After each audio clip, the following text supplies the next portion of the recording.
Hi, Trina Rimmer here again, this time to show you a rather fun and whimsical little challenge I gave myself, which was to create a desktop surface using virtually everything I know about the drawing tools in PowerPoint, and not really relying on pre-made graphics other than the paper clips.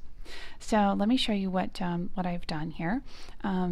Basically, I started off with just formatting my background with a wood texture, and there's a couple variations to choose from. I chose this sort of medium toned one, and then all of these are just grouped objects, and I've actually saved a good deal of them as individual graphics for later use, but you know, just to show you how they were created in PowerPoint, it was actually a lot easier than I anticipated. So I'll start with the file folder because it was super easy to do, and it's just a series of this shape, this sort of rounded rectangle shape with just a manila colored fill and no outline, and that created the tab, the base, and the label, and then this is just a little text box, and I sort of created it knowing that I wanted it to kind of be cut off so that it looked more like a snapshot of someone's desk, versus trying to put every full-sized object grouped onto the desk surface. So I think the effect actually worked out pretty well.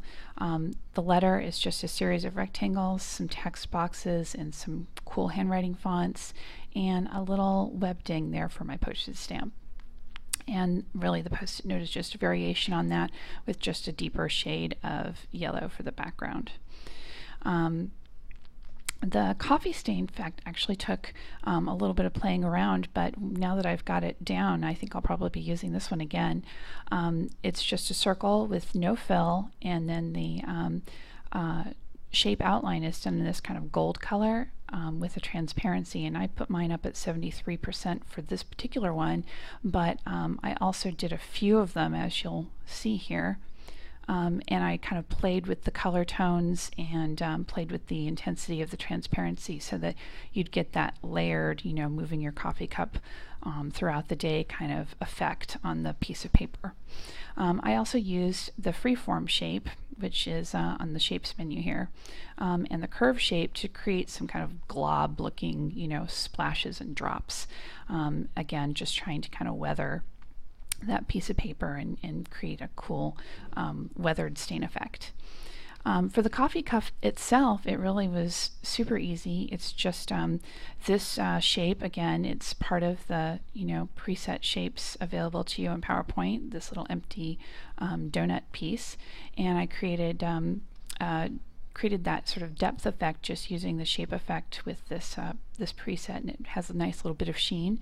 And then I filled it with my coffee and did a gradient fill and aligned it so that the light beam that hits the edge of the cup also sort of delicately passes across the surface of the coffee, so you get the overall effect of looking into something that's kind of liquidy.